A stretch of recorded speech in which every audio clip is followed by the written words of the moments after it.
تو اکثر ہوتا یہ ہے کہ ہمارے دل میں بات اور ہوتی ہے، لوگوں کو دکھانے کے لیے الفاظ اور ہوتے ہیں. ہم دعا مانگ رہے ہوتے ہیں، ارد گرد لوگ بیٹھے ہوتے ہیں، اب ان کے دکھانے کے لیے الفاظ اور نکل رہے ہوتے ہیں، دل میں بات اور ہوتی ہے. تو یہ سب دکھاوے ہیں، یہ دعائیں نہیں ہیں. اگر جو انتہائی دل کی گہرائی میں ہے اس کو آپ زبان تک لے آئیں اور بڑے خلوص سے لے آئیں تو کوئی دعا رد نہیں ہوتی. اللہ اکبر، بالکل صحیح. لیکن اگر دعا ہی نہ ہو، نام دعا ہو، حقیقتاً دعا ہی نہ ہو، اب یہ کون سی دعا ہے کہ آپ کے دل کی گہرائی میں تو کچھ ہے، زبان پہ کچھ اور ہے. تو اس سے ہم اپنے جیسے انسان کو تو دھوکہ دے سکتے ہیں، اللہ کریم کو تو نہیں. وہ تو جانتا ہے، وہ علیم و خبیر ہے، تو وہ تو سمجھتا ہے کہ یار تیرے دل میں کچھ اور ہے، تو مجھے زبان سے کچھ اور کہہ رہا ہے. حضرت جی، جب وہ دلوں کے بھید جانتا ہے تو پھر دعا کیوں کرتے ہیں؟ دعا میں ایک مزہ ہے بات کرنے کا. دیکھیں نا، وہ علامہ مرحوم نے شکایت کی تھی کہ دل دارن دو محبوب ندارا، کہ ہماری قوم کے ہر فرد کو اللہ نے دل تو دیا ہے، ان کا کوئی محبوب نہیں. اللہ اکبر. دل بیٹے سے، بیٹی سے، بیوی سے، ماں سے، باپ سے کسی کو بھی ٹوٹ کر چاہتا ہو تو اس سے دو جملے بھی کہے تو باغ باغ ہو جاتا ہے. بھئی ہے تو وہی بندہ، اپنی بیوی ہے، اپنی بیٹی ہے، اپنی ماں ہے، باپ ہے، ہر وقت سامنے ہے،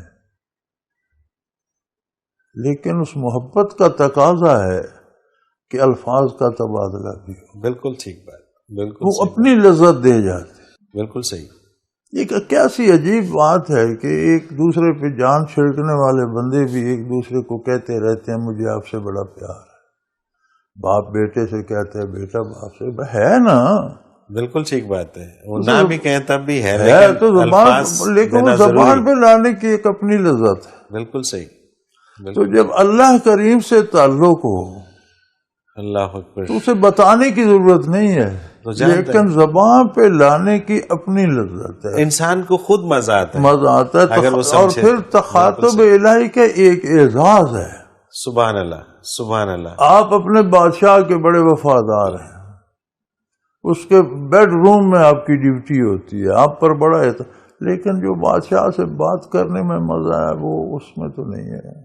صحیح بات ہے. کسی وقت وہ آپ کا حال پوچھ لے، کسی وقت آپ اس سے حال دل کہہ لیں، کسی وقت اس کی خیریت پوچھ لیں، تو ان دو جملوں میں جو مزہ ہے وہ ساری زندگی کی سروس میں نہیں ہے. نہیں ہے. بالکل ٹھیک بات. تو جب آپ کو اللہ سے بات کرنے کا موقع مل جائے، اللہ اکبر، موسیٰ علیہ السلام پر سوال ہوا، ما تلک بیمینک کے یا موسیٰ، موسیٰ یہ آپ کیا تھا، کیا ہے؟ عرض کی رب عصائی، میرا عصا ہے. اوشب غنمی، اور بہت لیے ہمارے وہاں اخرا میں سے بکریاں چراتا ہوں، وہ کام کرتا ہوں، وہ اور بہت سے کام اس سے کرتا ہوں. تو کہتے ہیں کہ انبیاء سب سے زیادہ مہذب، سب سے زیادہ بہترین انسان، سب سے احسن الکلام ہوتے ہیں. مختصر سوال تھا، ہاتھ میں کیا ہے، عرض کی عصا ہے، بات ختم ہو گئی، لمبی کیوں کر دی؟ تو وہاں وہ فرماتے ہیں نا مفسرین کہ بیک لفظ تمام گفتن تمنائے جہانے را من ذوق حضوری طول دادم دا. سبحان اللہ. ایک لفظ میں دنیا کی ہر بات کا جواب ہے. آپ ہاں کہہ دیں یا نہ کہہ دیں، بات ختم. بالکل صحیح بات. لیکن جو حضوری کا لطف تھا اس نے بات لمبی کرا دی. سبحان اللہ. وہ کہتے ہیں نبی کو بھی مزہ آیا بات کرنے میں تو انہوں نے لمبی کر دی. بے شک. تو وہ بات کرنے کا ایک اپنا مزہ بھی ہے، ایک اعزاز اور ایک درجہ بھی ہے، ایک مقام بھی ہے. ہر کوئی تو بات نہیں کر سکتا. تو یہ مسلم کا مقام ہے کہ ہر مومن کو اللہ نے 5 دفعہ دن میں براہ راست ملاقات کی اور مناجات کی اور بات کرنے کی دعوت نہ کرو تو ناراض ہوتا ہے. بالکل صحیح، بالکل صحیح بات.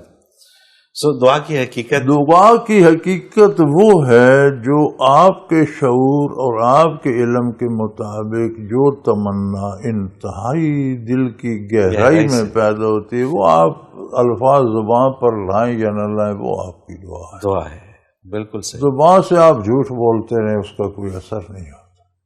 صحیح، ہم کہتے ہیں ہماری دعائیں قبول نہیں ہوتی، ہم جو جھوٹ بولتے ہیں وہ کیا قبول ہو. بالکل ٹھیک بات ہے، بالکل صحیح بات ہے. تو اصل میں جو وہ دعا ہے، باقی یہ سارے اس کے انداز ہیں، ہاتھ اٹھانا، الفاظ، یہ تو ایک اعزاز ہے، انداز تخاطب ہے، بات کرنے کی ایک الگ لذت ہے.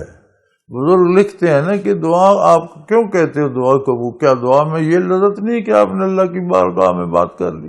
اور قبولیت کس کو کہتے ہیں؟ نظام کائنات تو آپ کے کہنے سے نہیں چلے گا. بے شک، بے شک، وہ تو اس کے حکم سے چلے گا. آپ کا لائے کل چلے جائیں گے، آپ کو کیا پتا جہان میں کیا ہونا چاہیے. صحیح بات ہے، صحیح بات ہے. آپ ایک نوارد ہیں، آپ سمجھنے سے جہان سمجھنے سے پہلے رخصت ہو جائیں گے، آپ کو تو پوری سمجھ بھی نہ آئے گی کہ نہیں. اللہ اس میں تو آپ مشورہ نہیں دے سکتے، کرنا تو اس نے ہے. آپ کو تو یہ اعزاز اس نے دے دیا کہ آؤ یار تم بھی بات کر. سبحان اللہ، سبحان اللہ. اور کتنا بڑا اعزاز ہے اگر انسان اس کو سمجھے تو. حضرت جی ایک بریک پہ جانا ہے اور جب واپس آئیں گے تو کافی سارے سوالات ہیں، آپ سے رہنمائی لیں گے. ناظرین محترم، اگر آپ بھی اس پروگرام میں اپنے سوال کے ذریعے شامل ہونا چاہیں تو اسکرین پہ ہمارا نمبر موجود ہے، آپ نوٹ فرما لیجیے 0333455021، اور اسی طرح سے آپ ہمیں ای میل کے ذریعے بھی اپنا سوال. ناظرین محترم، اس وقت ہمیں ایک بریک پہ جانا ہے، لیکن اس سے پہلے گزارش یہ ہے کہ آپ اگر حج کے حوالے سے یا عید قربہ کے حوالے سے کوئی سوال پوچھنا چاہیں تو اگلے 1-2 ہفتوں میں آپ اپنے سوال ہمیں بھیج دیجئے تاکہ وہ آپ کے سوال عید سے اور آج سے پہلے پروگرام میں شامل ہو جائیں تاکہ آپ کو ان کے جوابات مل سکیں. مختصر کمرشل بریک، حاضر ہوتے ہیں ہمارے ساتھ.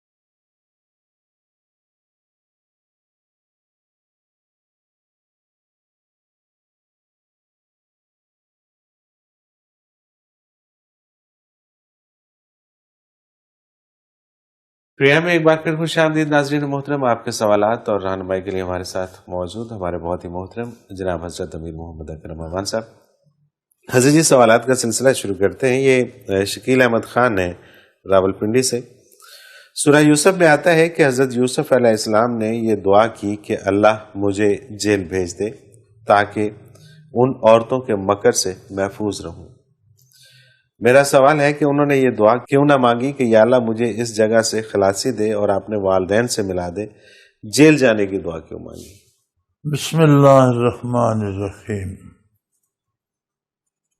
انبیاء علیہ السلام کی دعائیں بھی اور اعمال بھی وہ ہوتے ہیں جو انہیں من جانب اللہ عطا ہوتے ہیں.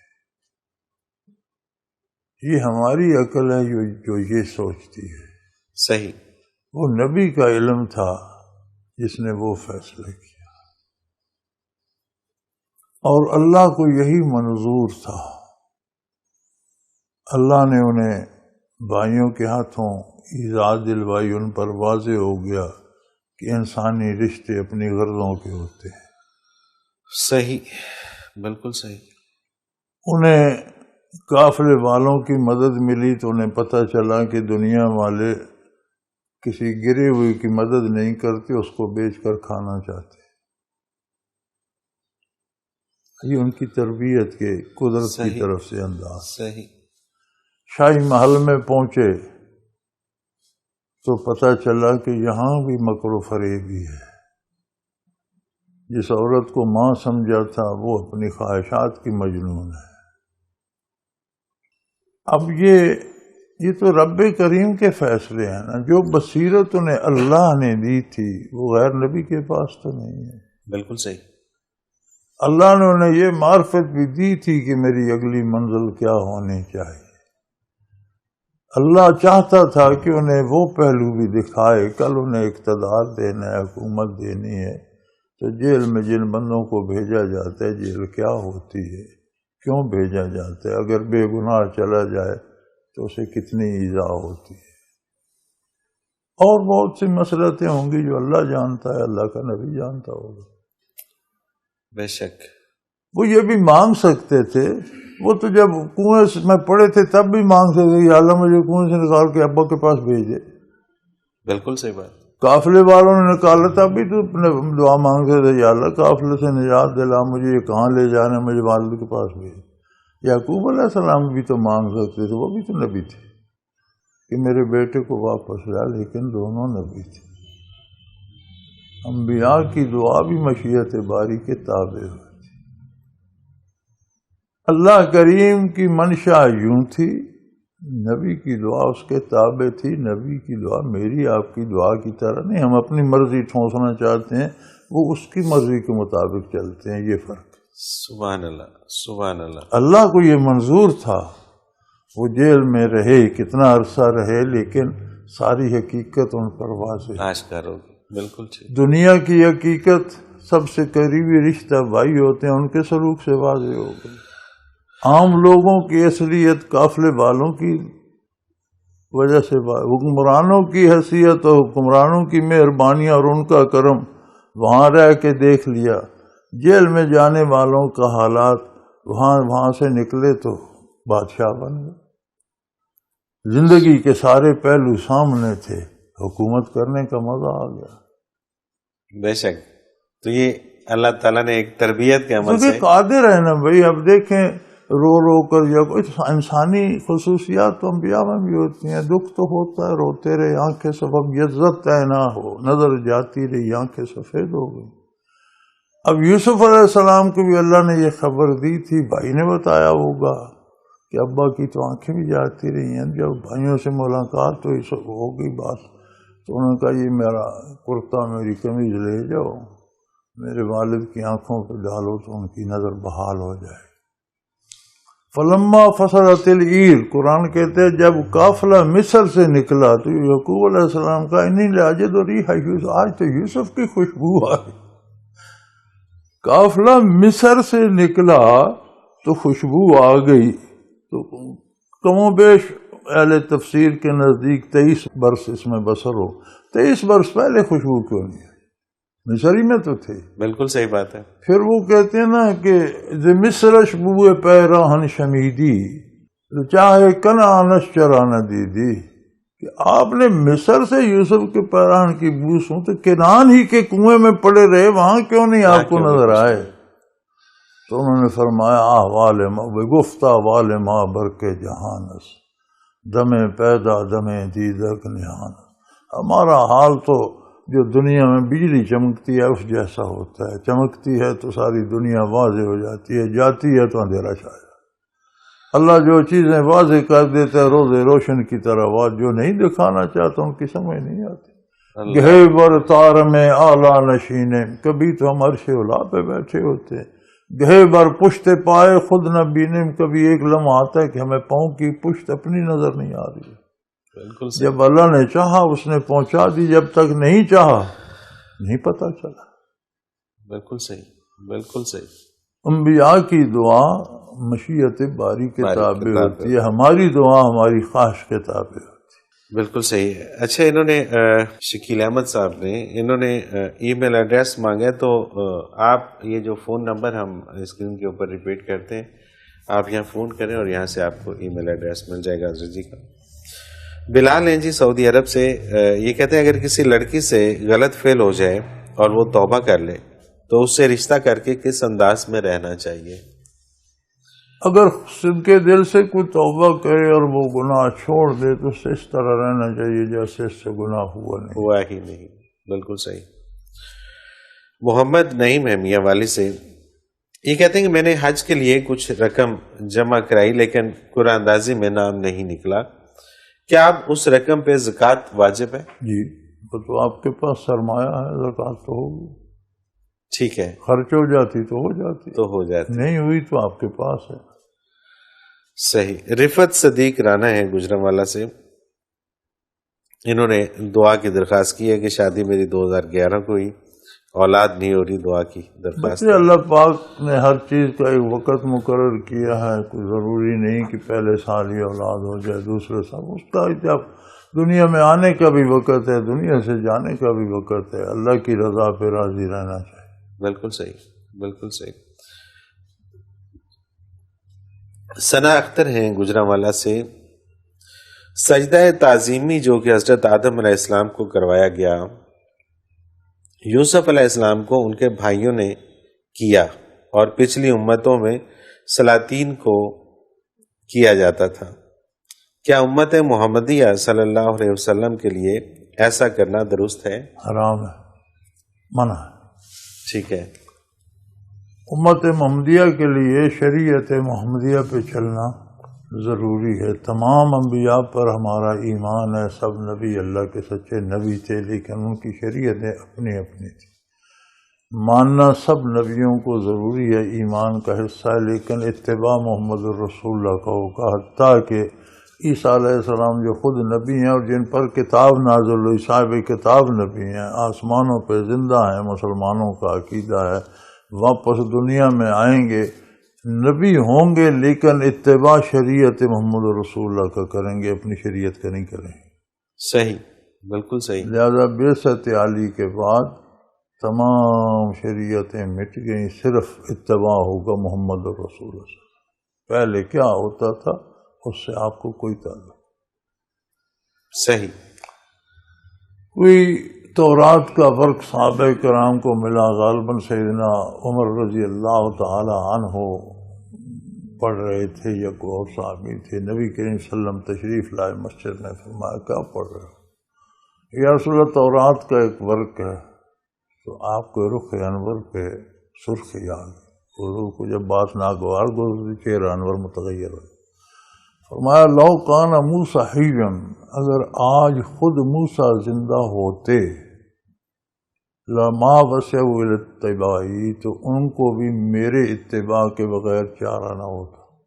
یعنی آج اگر موسیٰ بھی اس دنیاوی زندگی کے ساتھ زندہ ہوتے تو میرا اتباع، تم تورات سے کیا ڈھونڈ رہے ہو؟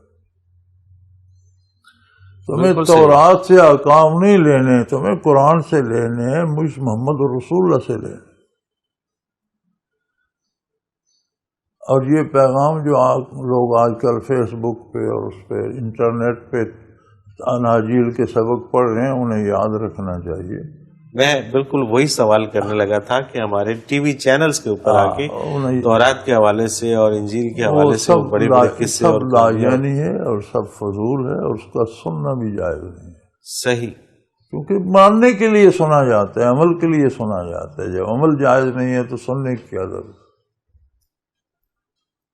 صرف عمل ہوگا محمد رسول اللہ کی شریعت پر، اور یہ واضح حدیث ہے کہ میری بعثت کے بعد کوئی عیسائی ہے یا یہودی ہے یا اہل کتاب ہے، میرا سننے کے بعد، میری نبوت کے علم ہونے کے بعد اگر ایمان نہ لایا تو وہ جہنمی۔ صحیح۔ اگر کوئی شخص ٹی وی پہ بیٹھ کے پورے گھنٹے کا پروگرام تورات یا انجیل کے اوپر کرتا ہے، ظلم کر رہا ہے، وہ ظلم کرتا ہے، قوم پر بھی ظلم کر رہا ہے، اپنے آپ پر بھی ظلم کر رہا ہے۔ تو وہ اپنے آپ کو بہت بڑا دانشور اور دانشور نہیں ہے، وہ بے دین ہے اور دین اسلام کے خلاف کام کر رہا ہے۔ اللہ اکبر، یہ بریکنگ نیوز ہے حضرت جی، یہ اس شخص کے لیے، چونکہ جو اتباع ہے وہ صرف محمد رسول اللہ کو۔ صحیح، بالکل۔ یعنی اگر عیسیٰ علیہ السلام زندہ ہیں نا، وہ تو زندہ ہیں، اگر موسیٰ علیہ السلام خود بھی واپس آ جائیں تو وہ عمل قرآن کے مطابق کریں گے، تورات کے انجیل کے مطابق عمل نہیں کریں گے۔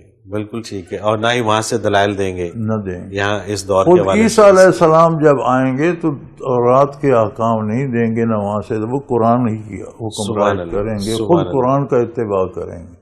سبحان اللہ۔ تو یہ صاحب کون ہوتے ہیں تورات سمجھانے والے؟ سبحان اللہ، کیا جس نبی پر نازل ہوئی وہ اتباع قرآن کا کرے گا، تو یہ تورات کا سبق کس خوشی میں دے رہے ہیں؟ میں نے یہ بات کی لیکن ڈرتے ڈرتے کہ کانفیڈنٹ نہیں تھا، لیکن آج میں بہت کانفیڈنٹ ہو گیا ہوں کہ یہ بات بالکل درست فرمائی آپ نے۔ حضرت جی مجھے ایک بریک پہ جانا ہے اور کچھ اور سوال ہیں، مزہ بڑا آ رہا ہے اس طرح کی گفتگو، اور سوال بھی بڑے مزیدار ہیں۔ ناظرین محترم، اگر آپ بھی اس پروگرام میں اپنے سوال کے ذریعے شامل ہونا چاہیں تو اسکرین پہ ہمارا نمبر موجود ہے، آپ نوٹ فرما لیجیے 033349555021، اور اسی طرح سے آپ ہمیں ای میل کے ذریعے بھی اپنا سوال بھیج سکتے ہیں۔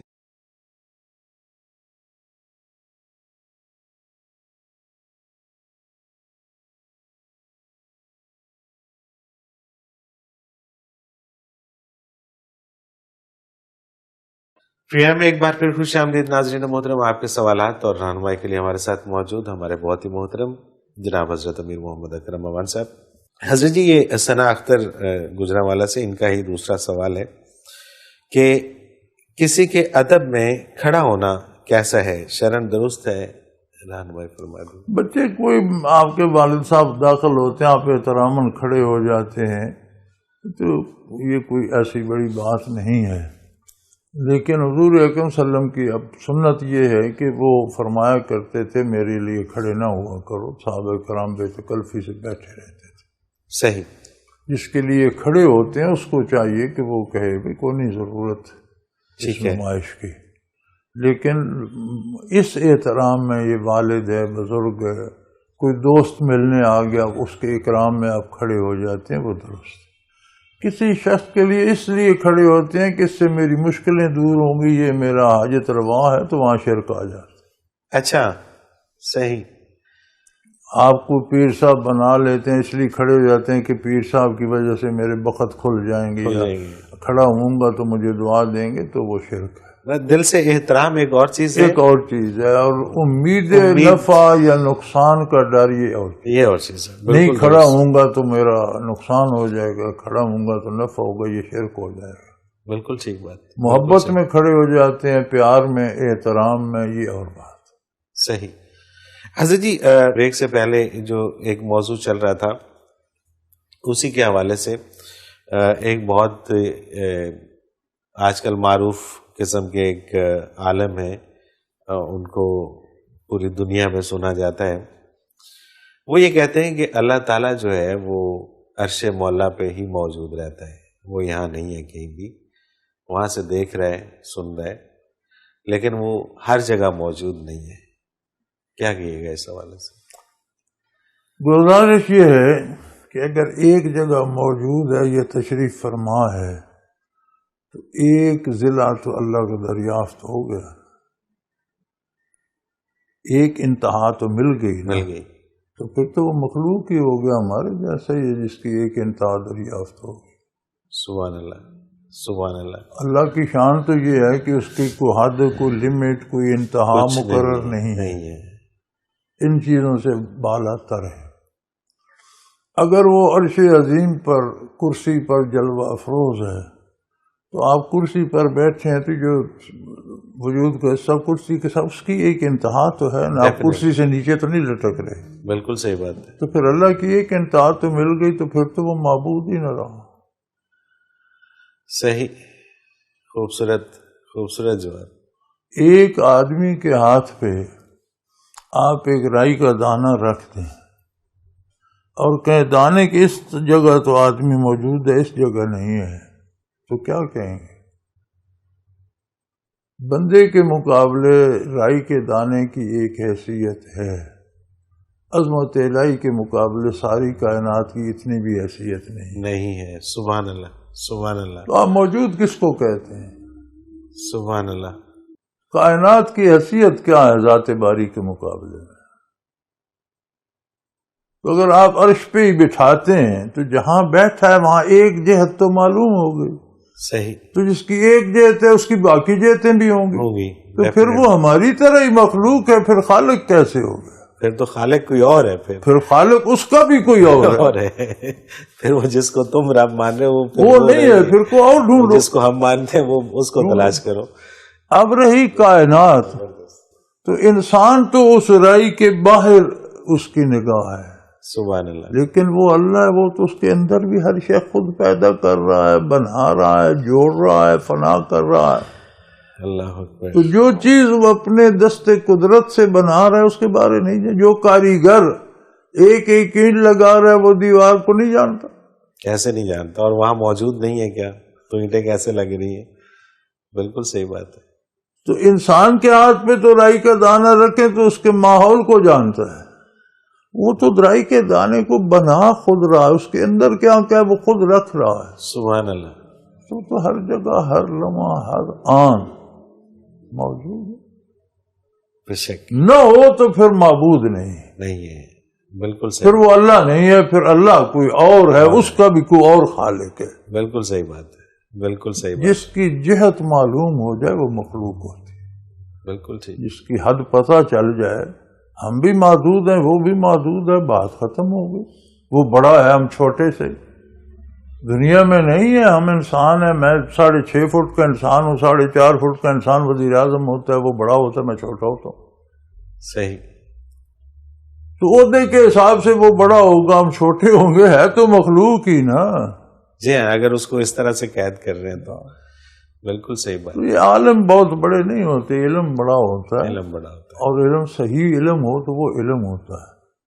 غلط معلومات ہو جائیں تو وہ جہالت ہوتی ہے، خواہ کتنی جمع ہو جائے. بالکل صحیح ہے. بالکل اور صحیح. بڑے لوگوں کی اور اسلام کو دوسرے مذاہب سے ثابت کرنا، یار سچ کو جھوٹ سے ثابت کرنے کی کیا ضرورت ہے؟ بالکل. جب آپ کہتے ہیں کہ باقی سارے مذاہب باطل ہیں تو باطل سے آپ حق کیسے ثابت کرتے ہیں؟ حق تو خود حق ہے. خود حق ہے. اسے باطل کی گواہی کی کیا ضرورت ہے؟ مجھے حیرت ہوتی ہے، کوئی دے رہا ہے عیسائیوں کا حوالہ، کوئی ہندوؤں کی کتابوں.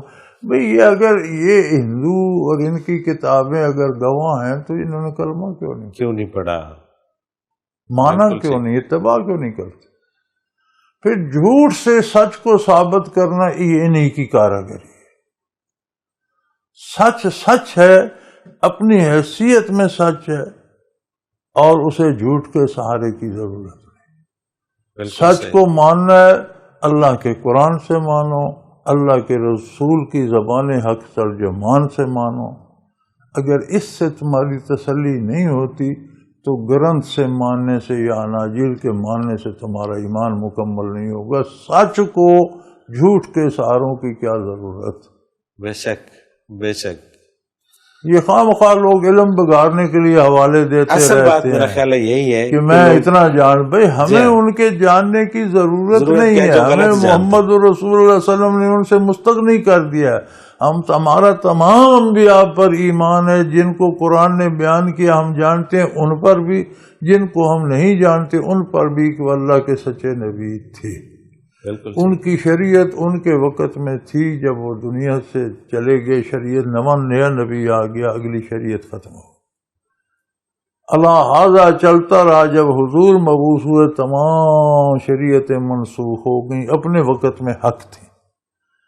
اب بعثت عالی سے لے کر قیامت تک صرف شریعت محمد رسول اللہ چلے گی. نبی دنیا میں واپس آ جائیں سارے، وہ بھی اتباع شریعت محمد کریں گے. عیسیٰ علیہ السلام زندہ نبی موجود ہیں آسمانوں پر، واپس آئیں گے، اتباع قرآن کا کریں گے، انجیل کا نہیں کریں گے. تو ہمیں انجیل پڑھنے کی کیا ضرورت پڑ گئی؟ بالکل ٹھیک بات ہے. بالکل جس نبی پر انجیل نازل ہوئی ہے وہ دنیا پر آ کر قرآن کا اتباع کرے گا، تو ہمارے سر میں کیا درد ہے کہ ہم انجیل پڑھتے پھر؟ اللہ اکبر. انجیل اللہ کی مقدس کتاب ہے، ہمارا ایمان ہے، بات ختم. بالکل صحیح. اب انجیل کون سی ہے؟ وہ پسنی کون نازل کیا ہوئی تھی؟ اب کیا؟ اب تو عیسیٰ علیہ السلام کے ایک لفظ انجیل میں نہیں ملتا. جتنی انجیلیں ہیں ساری ان کے جو صحابہ تھے ان کے نام سے. متی کی انجیل ہے اور لوکس کی، یہ سارے صحابی تھے. اس نے یہ کہا، اس نے یہ کہا. سارا قرآن محمد رسول اللہ کی زبان حق ترجمان سے. سبحان اللہ سبحان اللہ. نبی نے یہ فرمایا، نبی نے یہ آیت اس طرح بیان کی. کوئی عیسیٰ علیہ السلام کا ایک قول اس میں دکھائے، سارے حوارین کیا ہے. اور عیسیٰ علیہ السلام کا ہو بھی وہ سچ ہوگا، اپنے زمانے کے لیے تھا. اب محمد رسول اللہ کی حکومت ہے، بات ختم. بالکل صحیح. تو محض ایک غلط چیز کو پڑھے جانا اور اس کا علم حاصل کرے جانا یہ کوئی ضروری نہیں ہے، یہ غلط چیز ہے. یہ صرف غلط چیز نہیں ہے، یہ جرم ہے، جرم ہے، گناہ ہے. بالکل ٹھیک، بالکل صحیح. نبی کریم صلی اللہ علیہ وسلم سے سخت ناپسند فرمایا، صحابہ سے ناپسند فرمایا. تم تورات کا ورق پڑھ رہے، خود موسیٰ علیہ السلام جہاں ہوتے تو میرا اتباع کرتے، تم تورات سے کیا لیتے؟ اللہ اکبر. ایک وقت تھا کہیں سے انہیں مل گیا تو حضور نے پسند نہیں فرمایا، تو یہ کون سی انجیلیں کھول کر بیٹھے ہیں، اتنا محنت قرآن سے کیوں نہیں کرتے، بے شک بے شک. حدیث سے کیوں نہیں کرتے، جن پر ہمیں عمل کرنا ہے، جن پر نجات کا مدار ہے، اس سے کیوں نہیں کرتے. اور یہ واضح حدیث موجود ہیں کہ یہودی ہو، نصرانی ہو، صاحب کتاب ہو یا مشرک ہو، میری بعثت کے بعد جسے میرے بعثت کے بارے علم ہو گیا اور مجھ پر ایمان نہیں لایا، وہ دوست کی بات ختم ہو گئی. بالکل صحیح. ابھی اگلے دن ہمارے درس حدیث میں یہ حدیث گزری ہے. اچھا، اس میں اگر صرف علم حاصل کرنے کے لیے، صرف اپنے نالج کے لیے اگر یہ ساری کتابیں پڑھتے ہیں تو گزارش یہ ہے کہ اثبات حق کے لیے باطل کے دلائل کا مطالعہ کرنا کہ ان کا جواب کیا دیا جائے، یہ اور بات. ٹھیک ہے. آپ باطل مذاہب کے دلائل کا مطالعہ کرتے ہیں اس لیے کہ یہ عام مسلمانوں کو گمراہ کرتے ہیں، تو ان کی جو یہ خرافات ہیں ان کا مدلل جواب کیا ہے. ٹھیک ہے. یہ اور بات. بالکل ٹھیک ہے. اس کو پھیلانے کے لیے کرتے ہیں تو اور بات ہے. وہ حرام ہے، یہ نیک عبادت. بالکل ٹھیک ہے. بالکل ٹھیک ہے. اگر ان کا جواب دینے کے لیے کرتے ہیں تو پھر ٹھیک ہے. مطالعہ کرتے ہیں یا لوگوں کے پھر آپ لوگوں کی رہنمائی کرتے ہیں کہ انہوں نے یہ جو دلیل دیتے ہیں اس کا یہ جواب ہے، یہ دلیل باطل ہے، تو یہ تو عین عبادت ہے. بالکل ٹھیک. لیکن اگر میں اس کو جاننے کے لیے کرتے ہیں تو یہ حرام. اگر یہ کہتے ہیں کہ اس میں چونکہ یہ لکھا ہوا ہے اس لیے یہ سچ ہے، اس میں یہ حوالہ ہے اس لیے یہ سچ ہے، تو یہ غلط ہے. یہ غلط. بالکل ٹھیک ہے. حضرت جی، پروگرام کا وقت اپنے اختتام کو پہنچ رہا ہے، لیکن آج کے پروگرام میں دو بڑی اہم شخصیات، ایک ہمارے پاکستان کی ہیں، ایک عالمی سطح کی ہیں، دونوں اپنے آپ کو بڑا مفکر اور دانشور سمجھتے ہیں، ان کو آج آپ نے زیرو کر دیا ہے. نہیں ہوں گے مفکر، ہم ان کے مفکر ہونے کا انکار نہیں کرتے، کام غلط کر رہے ہیں. تو جب وہ کام غلط کام اگر بڑا آدمی کرے تو وہ بڑا غلط ہو جاتا ہے. تو اس وقت وہ دو بڑے لوگ بڑا غلط کام کر رہے ہیں، تو اللہ تعالیٰ انہیں ہدایت دے اور وہ راہ راست پر آ جائیں. ہم ان کی بڑائی کا انکار نہیں کرتے. بالکل ٹھیک ہے، وہ بڑے رہیں لیکن اللہ تعالیٰ انہیں راہ راست پہ لے کے. بہت شکریہ حضرت جی، آپ نے وقت دیا. ناظرین محترم، اگر آپ بھی اس پروگرام میں اپنے سوال کے ذریعے شامل ہونا چاہیں تو اسکرین پہ ہمارا نمبر موجود ہے، آپ نوٹ فرما لیجیے 0334955021.